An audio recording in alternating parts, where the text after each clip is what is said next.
Throughout history, we've always known there are 6 planets. These are the planets anyone can see with the unaided eye. But 200 years ago came the discovery of Uranus. Less than a century later, Neptune, planet number 8, was found. And it's only 50 years since an immense search of the heavens revealed Pluto, the most distant planet we know of. But could there be more? Mathematicians have worked out the laws that govern the planetary movements. The solar system is a finely balanced mechanism. It's all terribly neat, provided you include the mystery factor, planet X. Without the X factor, the theory collapses.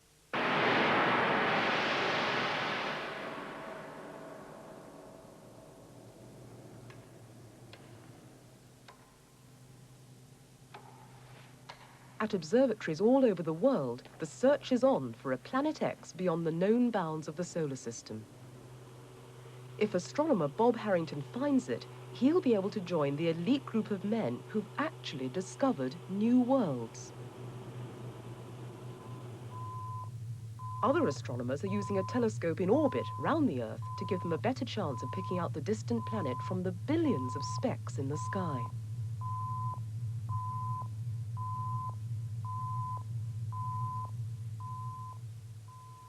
Today's planet hunters have a real battery of high-tech aids at their disposal. But the first man to discover a new world, back in 1781, had none of these artificial aids. In fact, by profession, he wasn't even an astronomer. He was a musician and a composer. So, Carol, how did a man like William Herschel come to discover the planet Uranus? He quite simply started off with a book like this, called Optics, which told him everything about making telescopes and everything about what to look at in the sky. And he started off with his telescopes, with small ones, going bigger and bigger and bigger, to something of this size, a 7-foot telescope. It's beautiful, isn't it? Lovely mahogany. It's a fantastic telescope and beautiful to use as well. And Herschel himself set it up in his back garden at Bath. And he was a real amateur astronomer. And one particular night, he saw something that he knew wasn't a star, had a different look about it, and he thought it's a planet, but that was too fantastic to be true. And so he thought it must be a comet, and he saw a few nights later that it had moved, and was convinced it was a comet. But it was only when other astronomers said to him that, in fact, it's not a comet, it's a new planet, that he really believed it. If you watch a distant planet over a period of time, it moves in a characteristic way. Because Earth, too, is moving, the planet appears to loop backwards in the sky before resuming its forward motion. And the speed is a dead giveaway. It tells you how far away the planet is. So how far out was William's new planet compared to the ones we already knew about? It doubled the size of the solar system altogether. So there was a brand new solar system after just one night's observing. So the 6 known planets of the solar system were joined by a new discovery, Uranus. It's nearly 2 billion miles away from us. Even so, Herschel worked out that Uranus was a giant planet 4 times bigger than the Earth. He also managed to discover it has 2 moons. And since then, astronomers have found 3 more. All these moons circle the planet at a very strange angle. And that shows that Uranus itself, seen here in this artist's impression, actually spins on its side. So if you were loony enough to want to go and take a holiday on Uranus, the hottest place to go wouldn't be the equator, but the poles. And that's pretty well all we knew about Uranus until 1977, and that's when Jim Elliot came along. Well, what we wanted to do in 1977 was to measure the temperature of Uranus's atmosphere and measure how big Uranus was. 2 very fundamental things you'd like to know about any planet. And we had an unusual opportunity then in that Uranus was predicted to pass in front of a bright star. It's a straightforward technique. Monitor the star until the planet hides it. Then pick it up again the other side. That way, you find out the depth of the planet's atmosphere and how big it is. Now, the only problem with this was that due to the alignment of the star and Uranus, we had to do these measurements in the middle of the Indian Ocean. For that, NASA had the answer, a flying observatory.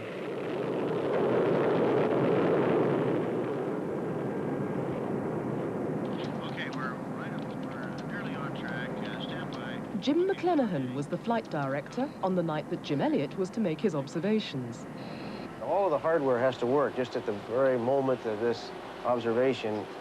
And so the tension, and that night, everybody involved in the mission was very tense, very nervous about the hardware, the tracking system, the computer system, the telescope pointing system. Yeah, there she is. We're tracking. Bingo. Okay, left. Okay, can we store that position now? Okay, let's go to the sky. Okay, let's have a sky, guys. Let's start this one at 2004, I think. Wait a minute, we gotta get dark slots. Channel 1. Okay. Channel 2. Have you lost your box? Channel 3. Yeah, I lost my box. Suddenly, the experimenter called out that I've lost my signal. I got it. A few seconds later, his signal was back online and everything looked normal again. So everybody was looking at the hardware, looking at all these controls and switches. And soon again, he cried out, my machine has stopped measuring anything. So we thought, well, we've blown it. And it happened several times, but for the most part, the signal that he was measuring looked typical of a occultation signal. And it was just these spurious glitches in the signal that were not understood. And our assumption at that point and that night was that there was some malfunction in some of this hardware of unknown cause. But what it really turned out to be, we didn't find out till a few days later when we went back to the States to analyze our data. And this chart has our data, and I'll show you what we found. It's a big one. Okay, we can look more carefully at this chart of our data that we made during our flight. Here's the first dip that we saw. You notice the trace goes down, back up again, and up to the normal signal level. There's one. If we pull the chart out, you can see we have another one. And also on that one there and there, Yeah, they're both channels. That's our other channel. And we have a fourth and a fifth. So they had 5 unexplained dips on one side of the planet. Now, it's a very long, long way. We have to pull this chart in. Here. How long is it? I think it's about 80 feet. I never really measured it exactly. Pulling and pulling. Okay.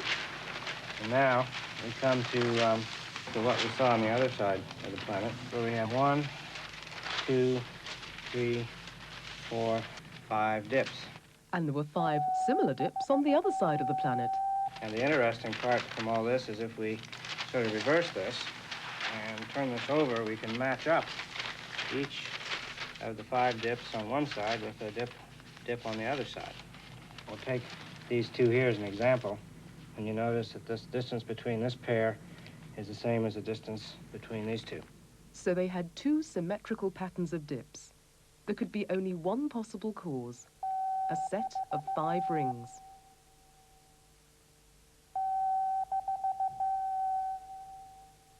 And in January 1986, the veteran Voyager space probe at last showed Uranus in close-up.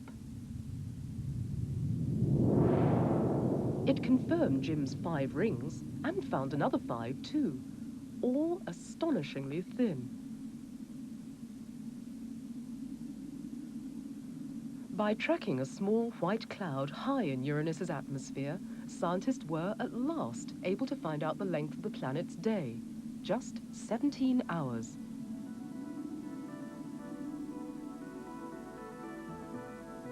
Voyager discovered 10 small new moons, bringing the total to 15.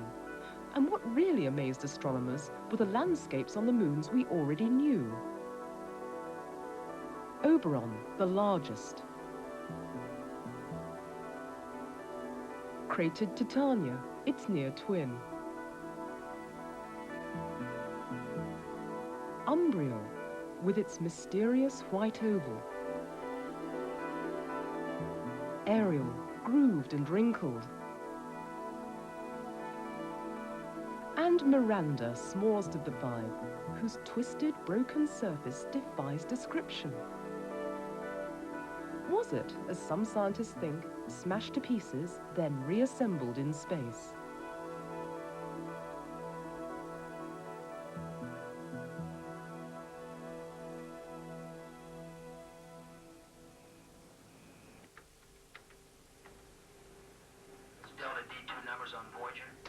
Even as the NASA scientists sift through the data from Uranus, Voyager is speeding on to the next planet out. Neptune, a world discovered only in the last century by a man without a telescope. The man was John Couch Adams, a student at Cambridge, and he used mathematics to find it. If a mystery world, Planet X, lurks somewhere out there, its gravity will give it away. A planet in a circular orbit normally travels at a constant speed. But if it passes near another planet, its speed is changed by the gravitational pull. By working out the speed of Uranus, Adams was able to predict the position of Neptune, which later led to its discovery. But to be honest, it wasn't quite as simple as that. Adams told his professor, James Challis. Challis was cautious and passed Adams on to the Astronomer Royal, George Airy, who wasn't impressed. Meanwhile, in France, Urbain Le Verrier made the same prediction as Adams. Airy heard the news and told Challis to start a search, which was unsuccessful. At the same time, Le Verrier told the Berlin Observatory, where Johann Galler found Planet X straight away, just where Adams had predicted it. All of this astronomical farce could have been avoided if only Challis had listened to his student in the first place.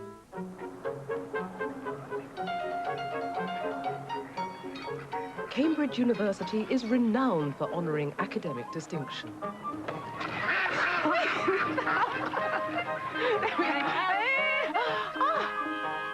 Hey! Over to you. By the way, what are we celebrating? We're a society of Cambridge undergraduates called the Challis Group.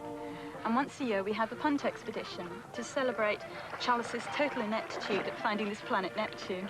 Well, I'll drink to that. Have some more champagne. It's a long way from the lawns of Cambridge to the planet Neptune. About 3 billion miles, to be precise. And I had to go to the University of Arizona at Tucson to find out more about it. What kind of planet is Neptune, then? Neptune is a planet rather similar to Uranus. It's somewhat smaller, also somewhat more massive. Its atmosphere is mostly hydrogen, but we know that its interior cannot be mostly hydrogen. Instead, according to current thinking, the biggest constituent of the interior is probably water. And we think that it's probably warm enough so that the water is in the liquid state rather than in the solid state. So you might say that Neptune is an aptly named planet. Neptune is so far away, we can hardly see what it looks like. This is an artist's impression of what we may see when Voyager gets there in 1989. Bill, are there going to have to be any changes when Voyager 2 arrives at Neptune? There may have to be changes because in the summer of 1984, our group found that there was debris at a distance of about 45,000 miles from the center of Neptune. And so Voyager might plow straight into it? That's a possibility. What have you done? Have you rescued it? We have reported this to the navigation group at Voyager, and they're studying how to change the trajectory. The original flight path took Voyager straight through the debris that Bill Hubbard was talking about. It'll now probably pass Neptune on a slightly altered trajectory, skimming past the large moon Triton, and finally escaping into space. But even after the discovery of Neptune, things didn't quite balance up. The X factor still remained. The search for Planet X became an obsession for this man. Having studied Neptune's orbit, he was convinced that yet another planet lay beyond. In the very early portion of this century, Percival Lowell became interested in the possibility of another planet beyond the orbit of Neptune. He based this on some irregularities in the motions of Uranus and Neptune, as if there was some other mass out there pulling on them. He set up searches as early as 1905, and they had several attempts without success. Percival Lowell was a very frustrated man and keenly disappointed that he could not find his Planet X. But he charged his staff, younger staff, to keep on looking. And of course, in 1929, the new search was set up with a more powerful instrument, and I was invited to come out and run the instrument, and then later assigned to examining these plates under the blink microscope comparator. That's where you Clyde Tombaugh is the only man alive to have discovered a new planet. How did he get involved in all this anyway? I was an amateur astronomer, and I had made drawings of Mars and Jupiter with my homemade 9-inch telescope and sent them to the Lowell Observatory, and they were impressed with their quality and invited me to come out on the staff. As a young man, he used Lowell's predictions, coupled with his own stubborn persistence, to search the night sky. By day, he scanned the photographic negatives on a device called a blink comparator. Now, how does this beastie work? Well, we have two plates made on different nights, a few nights apart, of exactly the same region of the sky, so that you can freeze everything in there within an hour's time. And then you put them on here to compare one against the other, and you have the image of the stars, say, in the same place in the field of the eyepiece. And so when you have them well adjusted and well matched, you're hardly aware that you're looking at two plates in rapid succession. But let anything change brightness, like finding variable stars, or shift position, it stands out. But you still have to see, if you're going to the limit of the plates, you have to be conscious of seeing every star image to the very limit. Can I take a peek? Sure, yes. Now, this little thing here is one field and then the other. Oh. It's jumping Yes. from one to the other as it moves. Now, the shift on these plates, the ring scale, is 1/8 of an inch in 6 nights. That much. And then I got out the third plate, which was 2 nights earlier, which was not as good a plate, to see if there's an image in the right place, and it was. So then I felt 100% sure. But when I saw these images, I said, that's it. I knew instantly, knowing the scale of my plates, that the object was way beyond the orbit of Neptune. I knew it instantly, and it was a terrific thrill. Clyde's planet was called Pluto. It completes the solar system as we know it today, 9 planets and a star called the Sun. But even so, there was something nagging about Pluto. It wasn't nearly as bright as had been predicted. It was about 5 times dimmer than we expected. And so there was some doubt about the mass. And so Dr. Lampin took long exposure photographs with a big reflector to see if he could find a moon, and which would tell us its mass, but he did not find any. For 50 years, astronomers have been worrying about the mass of Pluto. If it's not big enough, then Pluto can't be Percival Lowell's Planet X. These 2 men at the US Naval Observatory in Arizona finally found the key that would unlock the mystery in the shape of Pluto's elusive moon. Well, the temperature would be down at 20 degrees most of the night. It must have been duvet jackets. Did a lot of jumping. Well, Jim, jumping to keep warm apart, how did you finally discover the moon of Pluto? Well, Bob and I were working together in Washington, and we had requested that photographs be taken here in Flagstaff with a 61-inch of Pluto so that Bob could determine positions of Pluto in its orbit. At the end of the observing season, when I knew we had enough plates, a measuring machine was available to measure positions of stars and planets. I gave the plates to Jim and asked him to measure them for me the following day. So I came innocently to work one Thursday morning, June 22nd, started looking at the photographs on the measuring machine. I noticed that there were some elongations of the images on the photographs. It did occur to me that it was possible, because these photographs were taken on 3 different nights, that it was possible there was a moon orbiting the planet, and that it showed up on the northern edge and then on the southern edge. I, at the same time, making only 1 or 2 very simple assumptions, decided to compute an orbit for the satellite with respect to the planet, which I did driving home in rush hour Friday evening, as a matter of fact. Monday morning, Jim had his measures. I had my computed positions from my orbit. We looked the 2 over together and discovered we had better agreement than we were entitled to, so we were now confident that we understood what was going on. Using a technique that unfortunately makes Pluto look square, astronomers have finally managed to see Pluto's moon, Charon, as a separate body. You 2 guys discovered a moon. Were either of you excited about it? I was not as excited as Jim was until we sat down and did the last number, which was to calculate the mass of the planet. And then we discovered that the mass was so small that we had a true anomaly, something new going on. That's when it began to get exciting. The anomaly was that Pluto and its moon were just too small to have any effect on a giant world like Neptune. But something is. Many scientists believe there has to be a 10th planet beyond Pluto, a new Planet X. The same thought had occurred to Clyde Tombaugh and the director of the Lowell Observatory back in 1930. So Dr. Slapher asked me to continue the search, which went on for 13 more years, and I found nothing more. And I saw individually in that interval 90 million star images, and I sat 7,000 hours at the blink comparator and searching this out.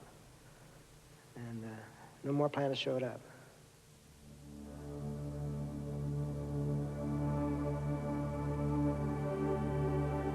But the evidence for a Planet X is so strong that astronomers are still looking.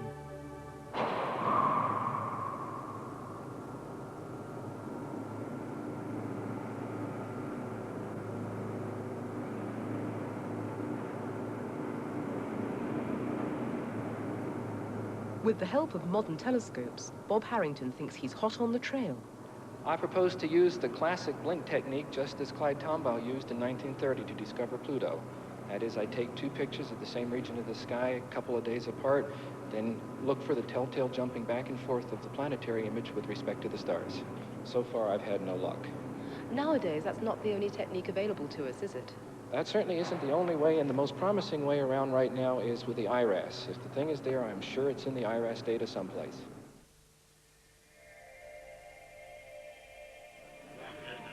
And I'm Roberta Piazza at Vandenberg Air Force Base, where the launch of an infrared satellite telescope may give scientists a new view of the heavens.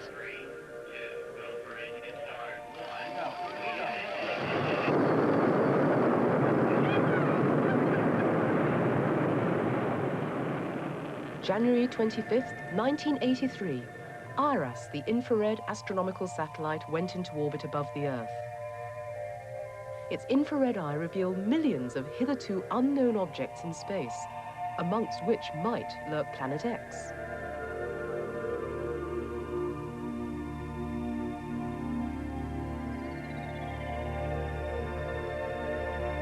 All this new information was beamed back to Earth and received at the Rutherford Appleton Laboratory in Oxfordshire.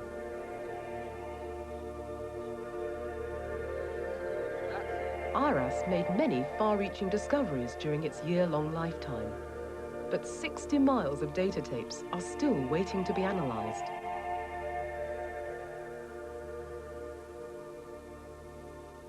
The information is passed to an international team of astronomers, which includes Chas Beichmann of Caltech, who's particularly interested in Planet X. Well, IRAS went from the very, very distance where we've had amazing discoveries about distant star-bursting galaxies, and as we come closer and closer to our own solar system, there are a number of important unanswered questions. There's evidence from a variety of other spectral regions and other kinds of data that there is, in fact, another planet that's part of our solar system, but no one has yet seen it. It's very faint, hasn't been seen visually in the years that people have spent looking for such things with large optical telescopes. And there's a good chance that if the planet is of a certain kind, a certain temperature, a certain distance away from the sun, and if it's there, its signature may actually be lurking in the IRAS database. So how do you propose to look for Planet 10? Well, there are a number of different signatures of what you call a planet in the solar system. Probably the most important of which is the fact that planets move during the course of the 1 year that IRAS was taking data. So one of the things that members of the IRAS team are doing are to look through the data and try and find an object that looks almost the same in its brightness and in its color and so on, but might have shifted position from one time when IRAS looked at it to a time 6 months later when we came back to look at the same general piece of sky. It's a very hard problem. It's looking for a needle in a haystack when you're in a field with lots and lots of haystacks and maybe no needle. But it's a very exciting possibility that a number of the IRAS team members and now other investigators are pursuing using the IRAS data.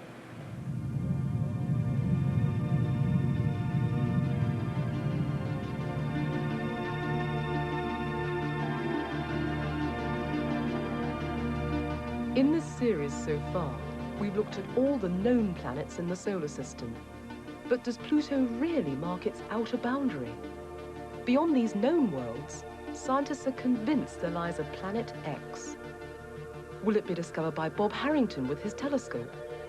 By Chas Beichmann searching the IRAS data? Or perhaps not by a human being, but by a man-made explorer deep in space? The Pioneer probes are fast approaching the zone where scientists think Planet X might lie. Any slight changes in their paths caused by the planet's pull will be detected by the receiving dishes back on Earth.